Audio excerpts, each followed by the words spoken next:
I was out on Gossamer the other day and I saw a key ingredient of medieval ink, and I decided to go and get it and show you.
So this is an absolutely beautiful oak tree.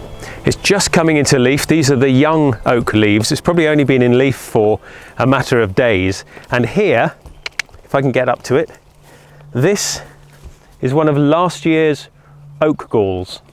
This sort of knobbly protuberance is the former home of a type of insect. It's a type of wasp. It lives on the oak tree, and the oak tree puts out all of this tannin wood stuff to try to stop the damage of the insect.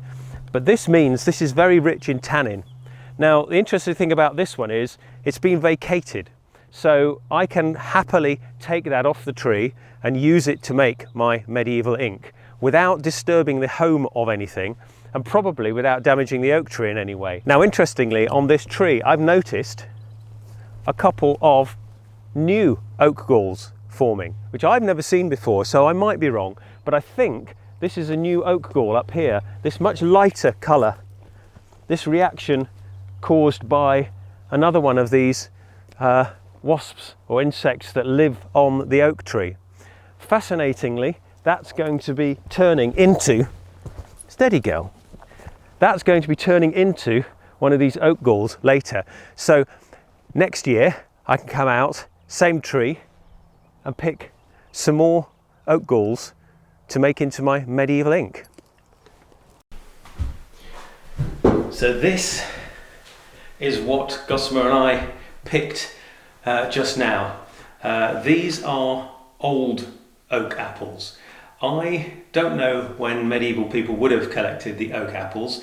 If you pick them when they're green, they go all wrinkly and they're not very nice to deal with. You can pick them at the end of the autumn, and they're hard and they're quite difficult to crush. I tend to leave the oak apples or the oak galls that I'm picking till the very end of winter. They are a bit grotty. They look like they're a little bit worm-eaten themselves, and I find it's actually easier to crush them up as a result. I don't know whether it reduces the active ingredients or not, but that's how I like to do it anyway. There is a very early type of medieval ink, which is simply soot or charcoal ground into some kind of glue base. That might be some kind of resin, it might even just be water. But they don't last very long, and they don't apparently feel very nice when you're writing with them. So this particular medieval ink recipe starts to come in around 500 AD, so sometime after the Romans left, and really starts to go out of fashion, or rather starts to be used a lot less around the 15th century, the end of the 15th century. We see in the illustrations of the time people writing on what are called writing boards, which are basically perpendicular to the scribe, and you write in a much more vertical position with the pen at right angles to the parchment itself. Very different style of writing and a very different position to sit in when you're working. It appears that oak gall ink was preferred because it was more fluid and it had better adhesive capacity. One of the interesting things that most people don't actually know is that a lot of medieval manuscripts were written with two colours of ink. Red ink was very, very important in the medieval manuscript tradition. In fact, it was so important that there are words that have been derived from the fact that there was red ink. For example, rubric, or the little details, the mechanical details on a manuscript would be written in red ink to differentiate them, and hence the term rubric. And also you might remember the phrase red letter days. Well, that comes from medieval calendars, and the key dates were often written in red ink to emphasize them.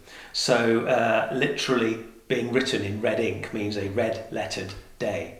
And things were underlined, and in some cases corrections to manuscripts were written in red to sort of prove that they'd been corrected properly and that this was a modification which was of some significance. But as printing became more popular, so around towards the end of the 15th century, it was quite difficult to print in two colours of ink. So the idea of black lettering on pale background parchment became the thing that people associate with black and white writing or printing. But it's a shame because many medieval manuscripts were either highly illuminated with colours and gold, or certainly written in black and red ink. There were other colours of ink, and for very holy names and for very important people, blue ink was often used. That blue could have been lapis lazuli, which is of course a form of gemstone which comes from a long way away and is used to write the name of God on the Mappa Mundi, for example. So that's kind of interesting. The most expensive ink was reserved for the most important names. The process of making ink kind of comes across as a little bit like alchemy. It has a lot of components which may or may not be particularly relevant, but the key ingredients are a source of gallic and tannic acid, which is in abundance in oak galls. And then we have a substance called green vitriol, which I absolutely love. It's a lovely name. This is actually in modern terms ferrous sulfate, or in even more modern terms iron 2 sulfate with an F, because the way of naming chemicals has been standardized recently to help people understand what they actually are. But ferrous sulfate or green vitriol or copperas. This was called copperas, which of course is a bit weird because it doesn't have any copper in it. It's a salt of iron and can be produced with rusty nails and sulfuric acid, which is how they started to produce this in Tudor times. In medieval times though, copperas or green vitriol was brought from Spain. So there's a big trade in this, and it appears naturally in certain formations and was potentially manufactured there as well. So it's kind of an earth salt. We need one other ingredient, which is just water. Although some recipes call for wine, they call for vinegar, they call for particularly old rainwater. I haven't found it makes much difference. There are other things you can add to medieval ink if you want to thicken it. So if you're writing with a quill pen, you need a slightly thicker, more gummy ink. And one of the ingredients is this, which is gum arabic. This is an edible resin from a tree. It was widely available, if again expensive in the medieval period. And you can dissolve this in water, and it just makes the ink stickier and sort of more flowing, if you like, but less runny, so it sticks on the page. You could also add things like egg white and all sorts of other binding agents, but this one is mentioned in the period recipe. Probably not going to need to use this time. We'll just have a look and see how this all goes together. What I've got here is a method that I have read was used, which is crushing them in a piece of stout cloth. We'll see whether this actually works, so I have no idea. So there are the oak galls. This is my stout cloth. I will kind of fold them up in there and see whether probably needs a hammer. Don't think that's working. I think I need to hit that with a hammer. Oh no, it has worked a little bit. Actually, that's working quite well just using my fingers. This is a modern day pestle. I'm just going to put the ingredients in it. The point of this exercise is to finely divide or crush the oak apples so that the water, wine or vinegar that I'm going to add next has more surface area to react upon. That will then take all the active ingredients out of the oak gall and make the ink darker. Simple as that. So my guess is the more finely you grind down your oak galls, the denser your ink will be. We'll see.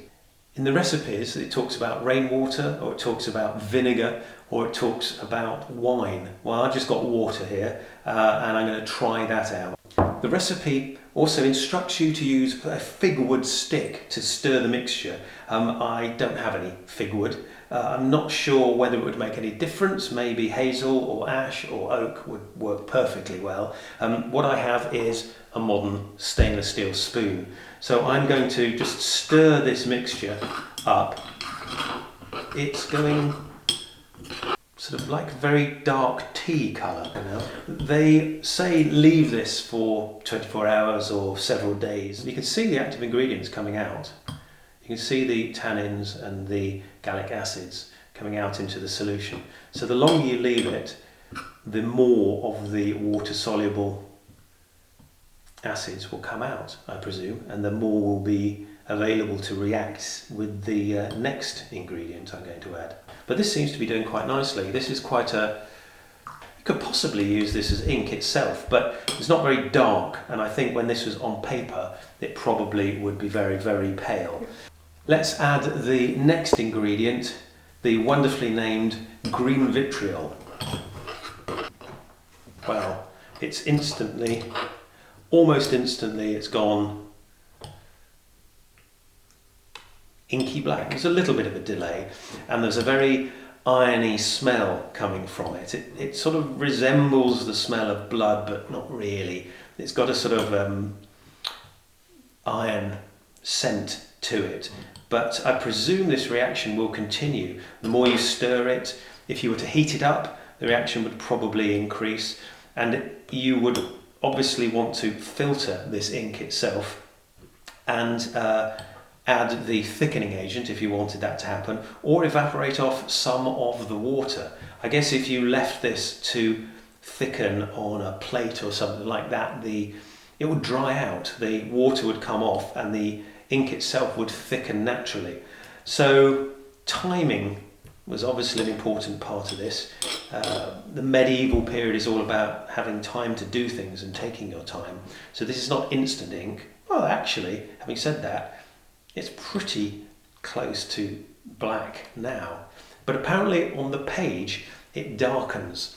So it will go more blue-black as the oxygen gets to the ink itself and as it dries out. Unfortunately, some of these inks are very acidic, and so we get the ink actually burning through the parchment and destroying it, which is a sad irony of this particular type of ink. This oak gall ink is the result, if you like, of a battle for life and death between the oak gall wasp and the oak tree. And it's a battle that's been going on for thousands of years, since the last glaciation, I would bet. So it predates the human settlement of these islands, probably.